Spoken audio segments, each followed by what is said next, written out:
Et là, la deuxième théorie qui en découle par rapport à ça, c'est que Bonnie pourrait donner... Ensuite, on va parler de Raftel. Il y a une théorie qui dit que Akainu et Fujitora seraient...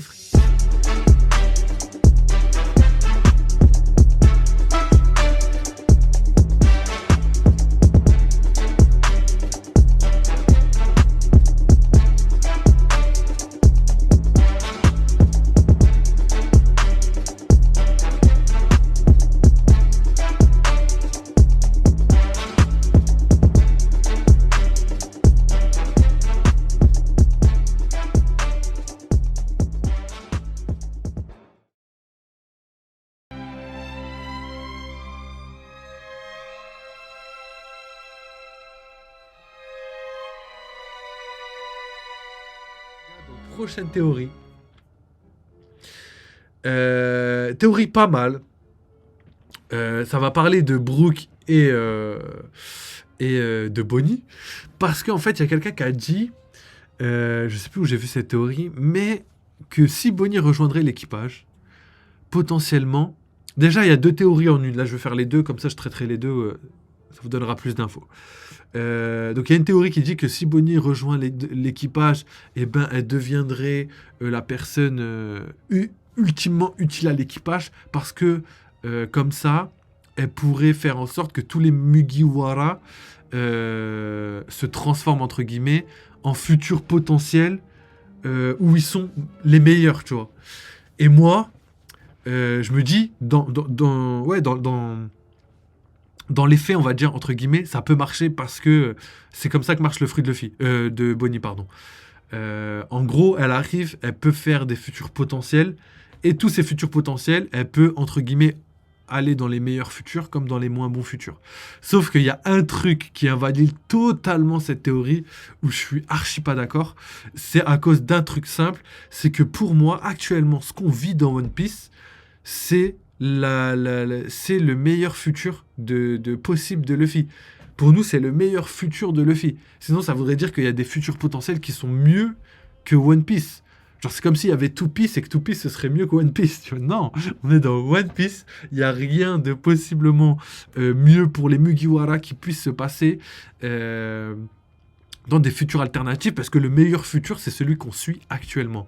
En tout cas, c'est mon intime conviction. Évidemment, comme je le dis à chaque fois, c'est que mon avis, mais en tout cas, pour moi, c'est ce qui invalide totalement cette théorie qui aurait pu être pas mal. Et du coup, pour aller sur la deuxième théorie, ça peut aider Usopp. Mais non, mais moi, je pense justement que même Usopp, il est dans son meilleur futur parce que malgré le fait que ce soit un peu heureux, il arrive quand même à aller de l'avant. C'est-à-dire que sa personnalité, je pense que dans toutes les trucs, c'est la meilleure qu'il peut avoir parce que le fait d'avoir peur, c'est aussi une qualité. C'est-à-dire que tu es plus sensible au danger et tu peux plus facilement éviter le danger. La peur, c'est pas quelque chose de négatif.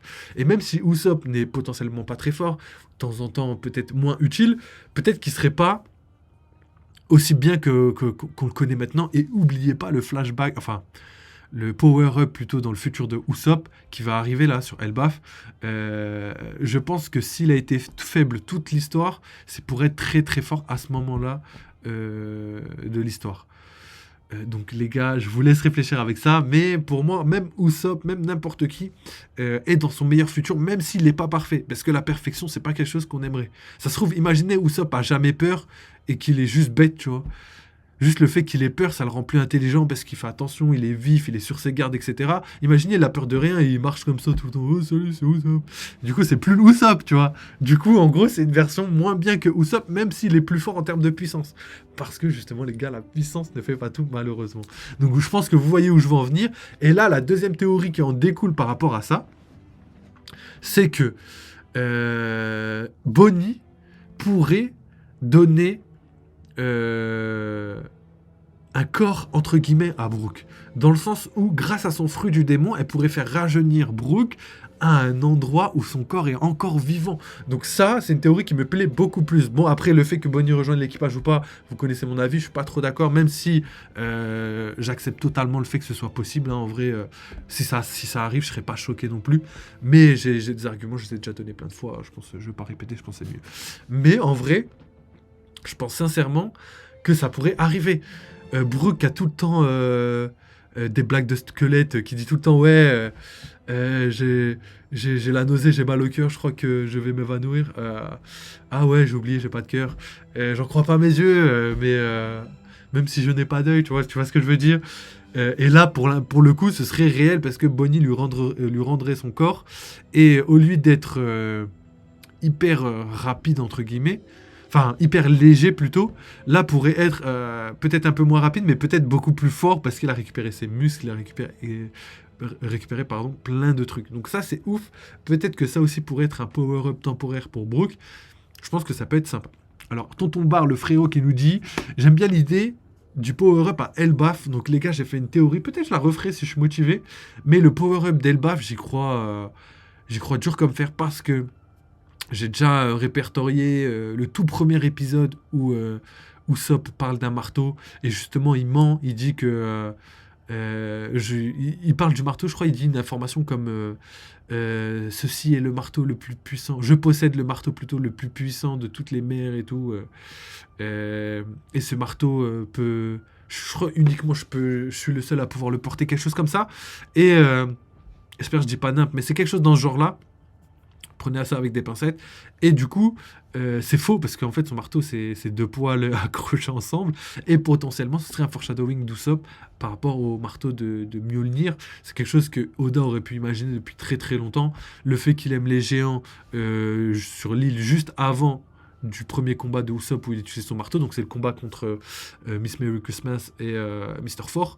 Donc, c'est le premier, juste après les gens, il sort son marteau. Ça fait quand même beaucoup de coïncidences. Donc Oda, je pense qu'il avait quand même quelque chose, une idée qui lui traînait dans la tête. Un marteau spécial forgé par les plus grands forgerons vikings, les plus grands forgerons dieu Az de l'époque. Je pense que ça pourrait être quelque chose de ouf. J'y crois, moi, par les nains. Ouais, par les nains. Franchement, ce serait trop lourd par les nains. J'espère qu'il y a des nains là-bas à Elbaf et qu'il y a plusieurs peuples à Elbaf. Parce que c'est une île fermée, on sait pas trop ce qui se passe là-bas et ce serait cool. C'est vrai qu'on en a pas vu, mais potentiellement si on a vu les Tontata et tout, peut-être que ce serait une race, en plus ils sont très forts, peut-être que ce serait une race comme les Boucaniers, hein. Les Boucaniers ont un rapport avec les géants, les Tontata auraient un rapport avec le peuple des nains, j'en sais rien, tu vois, plein de théories qui fusent, mais bon, vous voyez très bien où je veux en venir, et je pense sincèrement que le power d'Usopp va être colossal, en tout cas je l'espère. Continuons avec les petites théories.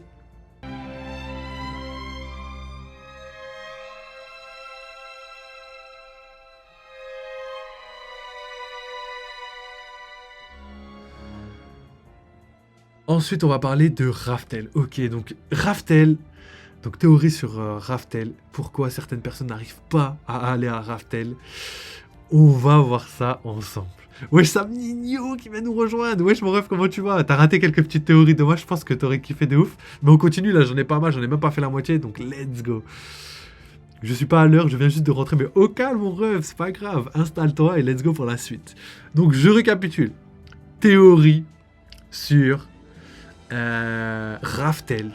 Donc il y a une théorie qui traîne là j'ai vu ça sur TikTok, là j'ai fait mes petites recherches tout à l'heure, et il y a une théorie qui m'a plu, c'est que en fait, quand tu arrives à Raftel, toutes les personnes qui ont mangé un fruit du démon tomberaient malades.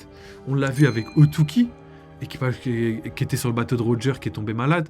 On l'a vu avec Baggy, personne qui était sur le navire de Roger, qui est tombé malade. Donc, plein d'interrogations. Après, c'est vrai qu'il y a Douglas Boulet, je sais pas si lui est parti à Raftel ou pas. Il y a plein de choses comme ça qui fait que lui, il avait un fruit du démon. Ou peut-être que le fruit du démon, il l'a mangé après Raftel. Ça aussi, c'est possible, hein, il y a plein de possibilités. Mais c'est vrai qu'il y a une théorie aussi qui est en adéquation avec ça, c'est le fait que tout l'équipage de Roger, en fait, n'aurait pas de fruit du démon, et c'est pour ça que ce serait l'équipage le plus fort, parce que ce serait un équipage basé sur le pouvoir du Haki, et c'est pour ça que son équipage serait l'équipage le plus fort du monde de tous les temps jusqu'à présent. Donc potentiellement, j'y crois fort, hein. Je pense qu'il y a pas mal de trucs qui pourraient aller dans ce sens-là. Et d'ailleurs, Xebec, c'était le contraire, si je me trompe pas. Ils avaient tous un fruit du démon. Il me semble, en tout cas avec les informations qu'on a, ils avaient tous un fruit du démon. Donc ça ferait vraiment un parallèle extraordinaire entre les deux équipages. Et du coup, Barbe Noire ferait pareil. Bon, Luffy, il ferait pas pareil parce que Luffy, c'est différent. Il y a l'histoire de Nika et tout. Il y a plein de choses qui doivent rentrer en compte. Donc Luffy, c'est un peu freestyle. Tu vois. Luffy, c'est un équipage de tout. Tu vois. Il n'y a pas vraiment de trucs simples. Mais en tout cas, Barbe Noire commence à être l'équipage qui ressemblerait le plus à celui de Zebek. Chacun aurait un fruit du démon, etc., etc. Donc la théorie porte sur le fait que Raftel, en fait, toutes les personnes qui ont mangé un fruit du démon, comme s'ils allaient, entre guillemets, dans la mer ou je sais pas, à chaque fois qu'ils se rapprocheraient de Raftel, ils tomberaient malades. Et ça empêcherait justement toutes les personnes à, à s'approcher de Raftel. Ce serait comme une barrière anti-fruit du démon, tu vois. Et en plus, le fait que ce soit les démons, fruits du démon, et que Raftel, potentiellement, c'est les dits, etc., peut-être que ça peut avoir une cohérence. Après, évidemment, je vous vois venir, je sais. Vous me direz, oui, mais Luffy, comment il va faire pour aller à Raftel et tout, s'il a un fruit du démon et tout. Après, on a dit tomber malade, tu vois. En plus, Luffy, on sait que lui, il tombe jamais malade, donc il y a plein de possibilités. Vous me direz, ouais, mais Robin et les autres, comment ils feraient? Ouais, mais je pense qu'il y a une solution. Je pense qu'il serait pas bien, mais que ça pourrait être quelque chose qui rentre en compte. Après, comme je l'ai dit, c'est qu'une simple théorie. Je l'aime bien, mais malheureusement, à cause des derniers arguments que je viens de vous donner, c'est pas quelque chose que je favoriserais, tu vois. Mais je me dis que ça pourrait être pas mal. Comme ça ferait quelque chose qui empêcherait les gens de venir à Raftel parce qu'il faut quelque chose. Comment ça se fait que, genre, il y a des gens, ils peuvent aller à Raftel, d'autres pas. Comment ça se fait qu'il y a des gens, ils peuvent voler, ils ont jamais trouvé Raftel. Oubliez pas la théorie que je vous ai dit sur la Terre creuse, MDR. Après la Terre plate, la Terre creuse. Parce que, rappelez-vous juste d'un truc, je résume parce que je l'ai déjà dit en vidéo. Enies Lobby se fait attaquer tous les ans par l'Aqua Laguna. Aqua Laguna, qui est une vague qui viendrait potentiellement de All Blue. Parce que dans cette vague renferme l'eau de tous les océans. Et d'où vient cette eau? Elle vient d'All Blue. Donc il y a une théorie qui dit que All Blue se trouve à Redline, à l'intersection de toutes les mers, parce que c'est là où il y aurait tous les poissons, etc., etc. Sauf que, si c'est possible, il faudrait m'expliquer comment ça se fait que l'eau de sous Redline ou dans Redline, un All Blue qui n'est pas censé exister vu qu'il est séparé, comment ça se fait que cette eau vient à Enies Lobby tous les ans? Ce serait pas logique. Là, il y a trois Aqua Laguna qui ont frappé Enies Lobby depuis que Luffy est parti à l'aventure. Donc, comment ça se fait? Il faut qu'on ait une explication à tout ça, tu vois. Et cette eau, il faut qu'elle vienne de quelque part. Ensuite, il y a une deuxième théorie qui est en adéquation avec ça. Et comme de par hasard dans le même arc, donc d'un côté, on a Water 7 avec l'Aqua Laguna qui ravage Water 7. Et de l'autre côté, on a Enies Lobby. Enies Lobby, trou géant où l'eau se déverse à l'infini dans le trou, tu vois. Et ça, c'est bizarre. Ça, vous me direz, c'est bizarre, les gars. Comment ça se fait que de l'eau tombe à l'infini dans le trou depuis plus de 50 ans déjà, parce qu'on sait que Enies Lobby est là depuis au moins 50 ans. Comment ça se fait que ça tombe dans le trou, mais que l'eau, on ne sait pas d'où elle vient? Et le mécanisme de l'eau qui rentre dans Enies Lobby et ressort pour attaquer Water 7 marche un peu. Donc potentiellement, la Terre creuse, à l'intérieur de la Terre, il y aurait un océan gigantesque. Ce serait comme... C'est bizarre, ouais, j'avoue, c'est bizarre. C'est bizarre, en vrai, c'est bizarre. C'est vrai, en vrai, c'est bizarre. Et du coup, comment ça se fait? Moi, je pense un peu à Fairyverse et à Ener, où c'est une planète où il y a que de la Terre, vraiment que de la Terre. Et pour moi, à l'intérieur de la Terre, c'est pas à l'intérieur de la Terre en fait, c'est à l'intérieur de la croûte terrestre. Donc autour de la Terre, il y aurait une grotte gigantesque en souterrain de One Piece. Et là, il y aurait un océan complet où les Mugiwara pourraient voyager entre guillemets, tu vois. Potentiellement, je lâche ça comme ça, les gars. Faites-vous vos propres avis. Parce que comme je l'ai dit, c'est bizarre, mais la théorie de la Terre creuse, Je me pose des questions en fait. Je me pose pas mal de questions. Et du coup, ce serait l'endroit le plus proche du centre de la Terre. Et ça ferait aussi référence à Voyage au centre de la Terre de Jules Verne. Peut-être que Luffy découvrirait des races éteintes depuis très longtemps, comme même des dinosaures ou même des peuples qui peuplaient autrefois les autres planètes et tout.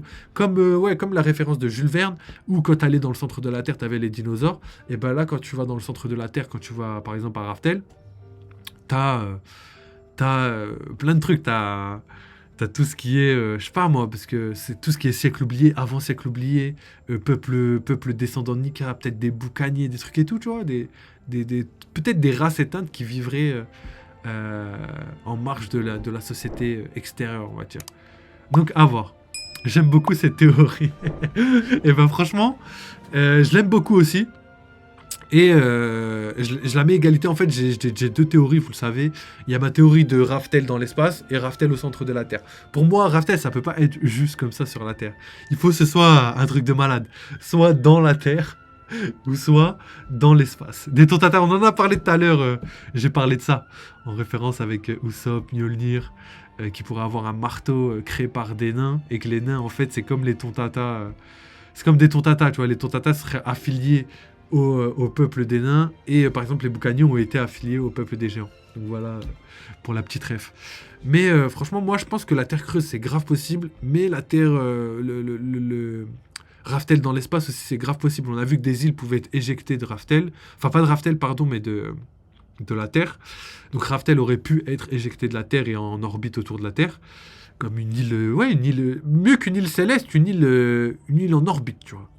Et du coup, c'est comme un astéroïde, tu vas là-bas et tu peux faire le tour de l'astéroïde. Comme dans Dragon Ball Z, tu vois, tu peux faire le tour de l'astéroïde, tu marches dessus et tout ça, c'est Raftel, tu vois. C'est l'île de Raftel. Ça pourrait être pas mal. Moi, je kifferais en tout cas. Et en plus, ça donnerait des cases magnifiques parce que le Free serait dans l'espace, il serait en train de marcher. Et derrière, à chaque fois, au lieu d'avoir un ciel, des nuages et tout, et ben là, tu auras la planète Terre qui bouge en fonction des angles de la rotation de l'île et tout. Ça pourrait être un truc de malade mental. Et la Terre creuse, c'est exactement la même chose. On pourrait y trouver énormément de choses. Comme je vous l'ai dit, si Oda s'est inspiré de Jules Verne, je pense qu'il kiffe Jules Verne parce que c'est des romans d'aventure. Il y a 20 milieux sous les mers. Donc, aller jusqu'aux profondeurs des tréfonds marins, ce que Oda a fait. Et ensuite, il y a Voyage au centre de la Terre. Donc, c'est pour moi les deux gros livres les plus gros de Jules Verne. Donc, quand tu as ces deux références, quand tu sais qu'Oda kiffe les livres et les romans d'aventure, tu te dis, ah, il a dû tomber là-dessus. Hein. Il a dû s'inspirer potentiellement de ces histoires et il les a retranscrits dans son manga. Donc, ça m'étonnerait même pas. Et ensuite, ça se peut que Raftel soit dans la Terre creuse, ça c'est la théorie de ouf, celle qui me plairait le plus, c'est que Raftel soit dans la Terre creuse, qu'il découvre Raftel, et qu'après ça, le One Piece, il aurait été envoyé en orbite sur, pas Raftel, mais sur l'île d'Eddie, tu vois. L'île qu'on a vue, l'île futuriste. Je pense que Raftel, c'est pas l'île futuriste. Je pense que c'est deux choses différentes. Sinon, l'auteur nous les aurait pas montré de cette manière-là, tu vois. Raftel, il a montré une île. Et l'île futuriste, il l'a montré en mode à l'ancienne. Donc potentiellement, elle pourrait être un endroit où on s'imagine pas aujourd'hui. Parce que c'est un petit peu la vision de l'ancienne, tu vois. Je sais pas si vous voyez ce que je veux dire, mais en tout cas, ça me plairait beaucoup. Comme ça, à la fin, il part sur chercher le One Piece à la fin, tout à la fin, et c'est dans l'espace, et c'est justement les vestiges, peut-être l'or de l'ancien royaume qui a été mis en orbite. C'est le trésor de Roger, mais que Roger est arrivé trop tôt pour pouvoir le récupérer entre guillemets, et du coup ça ferait un joli parallèle, je pense. On verra. Donc voilà, vous avez mes théories. En tout cas, moi, j'hésite entre la théorie de la Terre creuse et la théorie de Luffy dans l'espace, mais pour moi Luffy va dans l'espace, j'en suis quasiment sûr, en tout cas je l'espère. Et on peut tout additionner et faire en sorte que toutes les théories se croisent à condition qu'il y ait une explication pour chacune. Donc voilà pour cette petite théorie. On est déjà à 50 minutes de live, je sais pas si j'aurai le temps de tout faire. Donc prochaine théorie, donc là c'est sur la marine, je pense que ça va vous plaire entre guillemets. Il y a une théorie.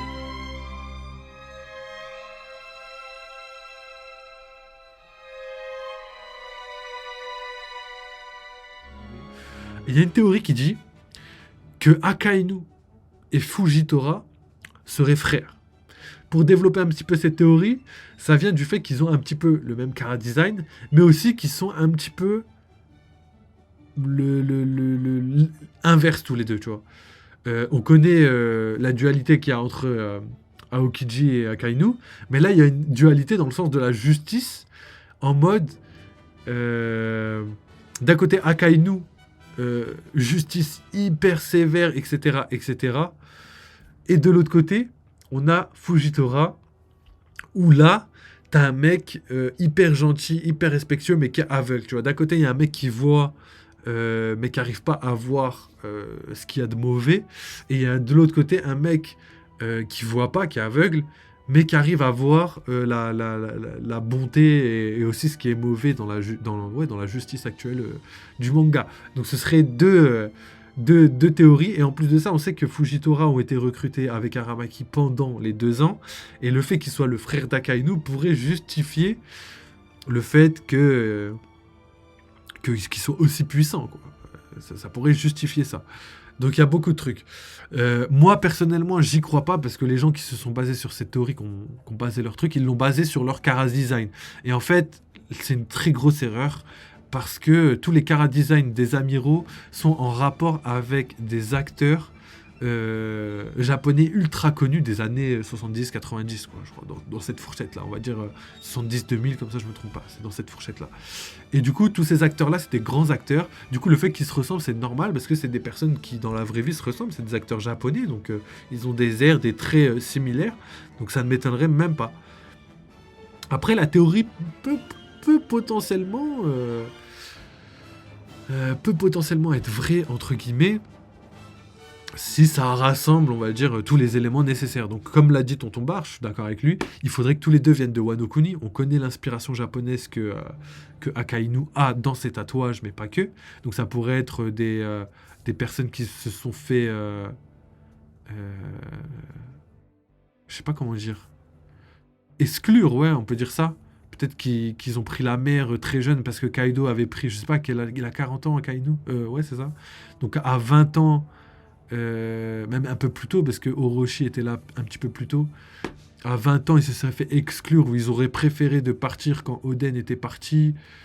Et ça justifierait aussi le fait que Akainu dise à Aramaki de pas attaquer l'île et de pas aller sur cette île, tu vois, d'essayer entre guillemets, essayer de la conserver, mais on n'en sait rien parce qu'on n'a pas d'infos, tu vois. Mais ça pourrait justifier aussi ce type de paroles. Donc il faudrait que beaucoup de choses soient confirmées pour que la théorie soit elle-même confirmée. Donc il faudrait qu'ils viennent tous les deux de Wano Kuni, parce qu'ils ont une inspiration. Il faudrait qu'ils se soient enfuis en même temps. Il faudrait que les âges correspondent et tout. Ça correspond un petit peu, mais je sais pas, à 18-20 ans, t'es quand même fort. Hein. Je sais pas si tu t'enfuis comme ça. Peut-être plus jeune, hein, peut-être 25 ans, ils avaient que entre 10 et 15 ans. Et là c'est un peu plus galère. Et je crois qu'Akainu est bien plus vieux. Hein. Je crois qu'il est plus dans la cinquantaine que dans la quarantaine. Donc à voir. Je vous pose ça là, mais personnellement, vous savez mon avis là-dessus, je suis moyennement fan parce que se baser sur des détails de chara design, alors que les chara design sont des chara design de japonais réels, c'est pas logique. En tout cas, pas sur ce coup-là. Enfin, ça peut être logique dans le manga parce qu'on s'est déjà arrivé, mais sur ce coup-là, je pense pas, je préfère pas prioriser ça pour l'instant. Donc let's go.